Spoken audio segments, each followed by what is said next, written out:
नवी मुंबईमधनं आपल्या प्रतिनिधी शिल्पा नरवडे सध्या आपल्या सोबत आहे। शिल्पा, नवी मुंबईचा विचार केला तर अर्थातच दिग्गज नेत्यांची प्रतिष्ठा या नवी मुंबईतल्या निवडणुकीमध्ये पणाला लागलेली आहे।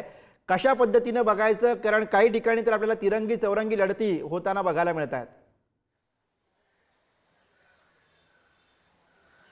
शिल्पा, नक्कीच गुरु, विधानसभा निवडणुकीची घोषणा झाली आणि नवी मुंबई शहराचं नाव चर्चेत आलेलं पाहायला मिळालं।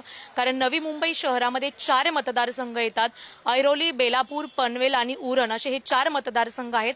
मात्र संपूर्ण महाराष्ट्राचं लक्ष लागले ते 2 मतदारसंघाकडे, ते म्हणजे ऐरोली आणि बेलापूर मतदारसंघ। ऐरोली मतदारसंघ हा गणेश नाईकांचा बालेकिल्ला आहे। मात्र जी महायुती आहे त्या महायुतीमध्ये ऐरोली मतदारसंघामध्ये फूट पडलेली पाहायला मिळत आहे। एकनाथ शिंदेंचे निकटवर्तीय म्हणून विजय चौगुले यांना ओळखले जाते आणि त्याच विजय चौगुलेंनी बंडखोरी केली आणि अपक्ष निवडणुकीच्या रिंगणात उतरलेले आहेत। त्यामुळे ऐरोली मतदारसंघामध्ये गणेश नाईक आणि विजय चौगुले अशी थेट लढत आपल्याला पाहायला मिळत आहे। एकीकडे गणेश नाईकांचा हा बालेकिल्ला आहे ऐरोली मतदारसंघ, मात्र विरोधकांकडून वेळोवेळी प्रचार करण्यात आलेला आहे की जी घराणेशाही आहे त्या घराणेशाहीला हटवा।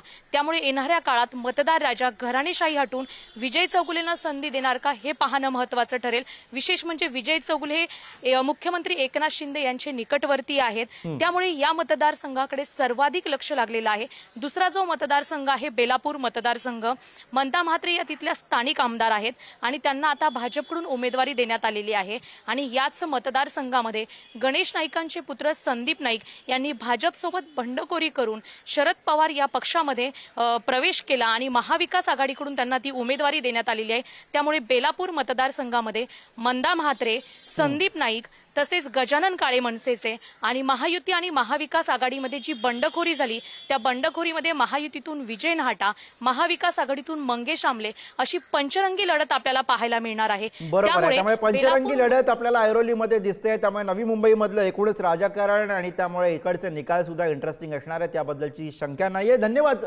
शिल्पा या सगळ्या विश्लेषणासाठी। आणि